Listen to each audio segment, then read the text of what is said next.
So season 7 has come to an end. Our watch is over until, and it hurts me to say, late 2018, possibly 2019. And god damn, that is going to be a long, long wait. Now before I delve down deep into these negatives, I'm going to rein myself in, stay positive, and talk about what tonight's episode brought to us and what we can anticipate for the final season. First of all, Jaime Lannister almost died this evening. He came closer to death than he's ever come before, and he ran full speed at a dragon this season. Cersei Lannister has finally severed ties with Jaime. She's fed up of his shit. They're just different people now. She almost had she almost had the Mountain kill him. She gave the head nod, and he, with those beautiful eyes of his, just full of sorrow, looked at her and said, "I don't believe you," and walked away. And he took the black in a symbolic gesture. He didn't actually take the black. He's got a black horse for the first time. He's got a black glove over his golden hand. He's got a black cloak. And a little snowflake fell on his hand as he was on the outskirts of King's Landing. So we know winter is officially here. Winter has reached King's Landing of all places. There's palm trees in King's Landing, by the way. I didn't know that. I didn't realize how far King's Landing was down south. Undead Viserion brings down the wall. A huge moment in the show. Do you remember the first season? How magical and whimsical and full of mystery and everything was open to be discovered that season was. The wall was amazing. Everything was crazy. Now the wall is crumbling. There's undead dragons. People are breaking up with each other. People are going left and right. Oh my god, things are happening at breakneck speed. And I think that's why people are mad. And I know I said I wasn't going to get negative again, and I'm sorry I'm doing it. But it's just, 7 episodes wasn't enough. There should have been 10. But I'm getting way off topic and I'm not ready to stop talking about Game of Thrones, so I have to turn down the heat to get back into it. So let's turn down the heat by going up to Winterfell, talking about what happened with the Winterfell girls. So, over the course of the season, we've known that Arya and Sansa are being pitted against each other by Littlefinger. Sansa seems dumber than ever. Arya seems like a sociopathic serial killer with a bag full of faces. At the beginning of this episode, we see Sansa being manipulated into thinking that Arya wants to kill her and become the Lady of Winterfell, and you're just thinking, god damn it, Sansa, don't be dumb. They bring Arya to trial in front of Sansa and Bran with all of the members of their court in session. They lock the doors. Littlefinger's leaning up against a wall, smug as a bug. And then when Sansa reads the accusations to be held against Arya, she then says, "Littlefinger, Peter Baelish, how do you plead?" And Littlefinger's like, "What?" Bran, using his precog psychic abilities, is like, "No, you did everything is wrong." And then Arya just steps forth as Sansa passes the sentence and just slits his throat with the dagger he gave that vagabond to kill Bran with back in season 1. And with his last gurgling breaths, he reaches out to Sansa, collapses on the floor in the Great Hall of Winterfell, and bleeds out over the cobblestone. And that is the end of Littlefinger. And sadly, in a way, I'm going to miss him the most, because he's the last connection to those very first seasons of Game of Thrones. He's the last connection to that time when things were still about political intrigue and espionage and deceit and the Game of Thrones itself. Now the Game of Thrones is being contested by Cersei, Dany, and an undead King of the North. He was the last true player of the Game of Thrones. Now it's simply a game of might and magic. Sam gets there, by the way. Sam gets up to the north and he's like, and Sam is my favorite character ever, where he's like, hey Bran, like, good to see you. And Brad's like, "I'm the three-eyed raven." And Sam's like, "That's nice. Okay, cool." He tells Bran of finding out Rhaegar and Lyanna were officially married, making Jon Snow, which Bran confirms that Jon is the son of those two. It makes Jon Snow really Aegon Targaryen. Aegon Targaryen, that is what Lyanna whispered to Ned back in that keep that Bran saw by going back in time. She whispered, "His name is Aegon Targaryen, please protect him." So he is officially the son of Rhaegar. Rhaegar is the oldest son of the Mad King, making, supposedly, Jon, Aegon, the next in line officially for the Iron Throne, which was revealed while Dany and Jon were making sweet love on board one of their ships on their way back to the north. The true king of the week, I'm not really going to name one this week, I don't think anyone deserves it, but if I had to name the true king, it would be Jon Snow for that fabulous behind of his, of Emilia Clarke and Kit Harington being naked together. We got to see mostly Kit Harington, and it wasn't bad, I'll tell you that much. Tyrion was hanging out outside of the cabin, like a little bit down the hallway from where Jon and Dany were making the Targaryen with two backs. And he looked very upset, he looked very distraught, and there's a lot of theories running around now online. Some are saying that he knows that he had to lie, he had to make a truce of some sort with Cersei, where he knows things aren't going to happen, he knows she's not going to come north. Some other people are saying, and I think I agree with this one the most, is that he doesn't want to see the two of them get together and be romantically involved, because everyone who gets involved with someone always winds up losing them. It is a distraction from the bigger picture. It's just a whole round, it's just a mess you don't want to get yourself involved in while you're fighting an undead army to the north, and she can't have babies in the line of succession, they want to break the wheel, and just naming another kid the king after you've died is not breaking the wheel at all, and there should be democracy, and there should be, you know, the people should be able to vote for things and whatever. Either way, Tyrion looks, back into my accent, Tyrion looks like he's very upset that those two are making whoopee. Maybe they're too loud, maybe he's trying to sleep, who knows? Who knows the reasoning behind that? Sandor Clegane, aka the Hound, finally meets his brother again, the Mountain, and they come face to face, and the Hound sees his pretty much undead eyes, and he says, "Wow, you're even uglier than I am now." And then he just, in the coolest way possible, says, "You know how this ends. You know who's coming for you." And I cannot wait. I was hoping when he walked away, I was hoping he was walking away to like give a 10-pace thing to challenge him to a duel.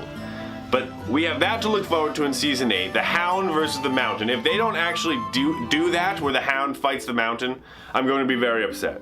But the Hound actually didn't walk away to start a duel. The Hound walked away to grab the box, the boo-boo box, to bring back to show Cersei and the entire court, this entire group of characters, the main characters of the show. He opens the box, out comes the zombie walker, charges Cersei, no one does a thing. Luckily, the Hound has him on a chain and he yanks him back. Everyone's very impressed. Cersei, immediately after they've just demonstrate the fact that they can kill it with fire and dragon glass, she says, "I'm on your side."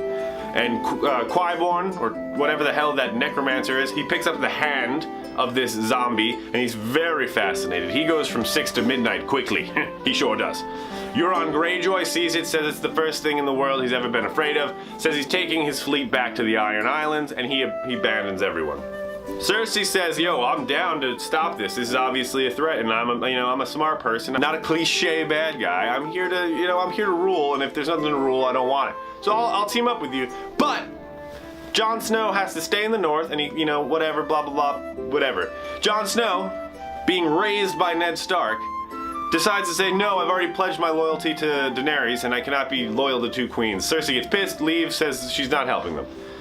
Everyone's like, "Well, damn, Jon, that was dumb." So Tyrion, in a weird way, was like, "You know what? This whole meeting was pointless. If I could have just had a one-on-one talk with my sister, I would have been able to figure out the whole thing." So guess what he does? He does that. He goes and has a one-on-one talk with his sister. They have a tense meeting, but he finds out she's pregnant, convinces her it's in their best interest to help defend the land of the living. Cersei comes back, says she's not gonna bend the knee, blah blah blah. She's not gonna retract her troops, but she will take her troops to the north with them to fight alongside. Everyone's like, "Yay, we're gonna do it, fighting against the dead together." Turns out though, Cersei doesn't plan on doing that at all. Cersei actually conspired with Euron for Euron to freak out during the meeting, so everyone assumes she doesn't have a fleet anymore. Really, he's going across the sea to Essos to pick up the Golden Company, a band of mercenaries, to bring back 20,000 strong mercenaries, so she can bolster her forces. At the meeting,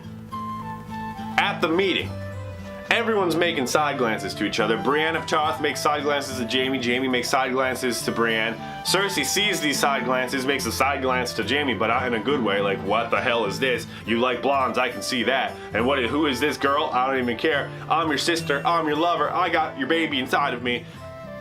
That's not happening. Cersei seems to have set herself up nicely as the end game boss of Game of Thrones. It seems like Cersei will outlive the Night King. The Night King will drop first in the first 3 episodes of season 8, and the final 3 episodes of season 8 will be them trying to finally put an end to the Lannister dynasty. I'm still sticking with the Sand Snake theory. I think the sand snakes are still alive, and I know at this point in the show, it's probably stupid to stick to that theory. They haven't shown up again since they got put in that cell. Bronn has not made any inclinations that he has seen them, known they're there, but it seems like my theory might have been wrong about that and they simply got written off the show off screen. Who knows though, I thought that about Gendry, and Gendry made an appearance. I mean, he's off the show again somehow, I don't know where he is. Maybe he's up at the wall. We saw Tormund and Beric up at the wall when Viserion attacked it and destroyed it. We didn't see Gendry. Gendry's not with the Hound or any of them on the boat taking the zombie down to King's Landing. Where is Gendry? How does Gendry keep getting lost? You know what? I'm happy this season's over. There was too much drama. There was too much suspense. And it happened too quickly. With 10 episodes, it gives you time to breathe. There's levity, and they tried to add levity this season. Did you see that part where Theon got knee to the nuts 3 times in a row, but he has no nuts or balls anymore? Remember that? And he smiles even though he's gotten his ass kicked, and then he proceeds to beat probably kill that guy. That was a dumb scene, and I hate that they added this inspiring music. Also, I don't give a shit that Theon is going to go back to save Yara. That's not redeeming in any way. First of all, it's one ship against the entire Iron Fleet. You know what? I'm getting worked up, and this is a good point to stop. I'm getting worked up for the final time in this show. And my watch has ended, as has yours, until 2018, possibly 2019. So I leave thee with these final thoughts. I thought this was a great season. I love Game of Thrones. Game of Thrones is still an amazing show. But it didn't feel right. Something about it was missing. And I'll tell you what was missing. 3 episodes. It seems like ever since they got past where George R.R. Martin wrote these books, and they've had to venture off into their own world and fill in the plot holes and the stories themselves, it seems like it's taking a bit of a dip in quality and quantity. All I know is I'm very much looking forward to what happens with these characters I have lived with for 7 seasons now. What is that, 7 years now? But I'm a little hesitant now, as I feel like the quality has dropped. Things are rushing, and I don't want things rushed. I want things to come to natural conclusions. I want things to have a real feeling to them. I don't want these things to be shoved down our throats. Dany and Jon, a relationship we've all been clamoring for since fucking episode 1, basically. Happened over the course of 4 episodes with very limited time together. Basically, we're supposed to believe it was love at first sight. We're supposed to believe it's like, oh, he pet my dragon, and oh, she's so pretty, and oh, this, that, then the other thing. I get it. They're horny teenagers whose, lives are filled with drama and violence, and it builds things up, It really adds a sexy smell to the air. And I get that, but to this love and this idea that there's he has the powerful enough wiener to break the curse of a witch, so he can impregnate her with real children, not scaly ones. I don't know. Things were rushed. I have to have some time to decompress. Maybe I will make another video summing up the entire feeling I have of this season in a couple days. But as of right now, I love the show, don't get me wrong. I'm just nervous, because the end is nigh, and a lot has to be wrapped up in 6 episodes, and they better deliver. That's all I'm saying. So, again, I'm still available on Twitter, Instagram, and Facebook. You can hit me up in these comment section below to let me know what you thought of the season finale, the season itself. If you want to discuss anything further, or you have an idea for me to make another show about, please let me know, because I am at a loss. Perhaps I'll watch the original seasons and make videos about that, because people want that, right? Who knows? Either way. Back to the real world for another year until we can return to Westeros triumphantly. Remember, the North remembers that we're all in this wait together, so be there for each other, because this year-long wait between seasons is going to be tough as hell. Recommend shows to each other. Be there for one another. Maybe go for walks, play games. We need this. We need this desperately. Until then, I've been Odd Solo, and this has been a pleasure. Enjoy the rest of my videos. They have nothing to do with Game of Thrones, and they're mostly video games with me and my friends dicking around. I think you'll enjoy them immensely, though, because it's the perfect foil to the seriousness of Game of Thrones. One love.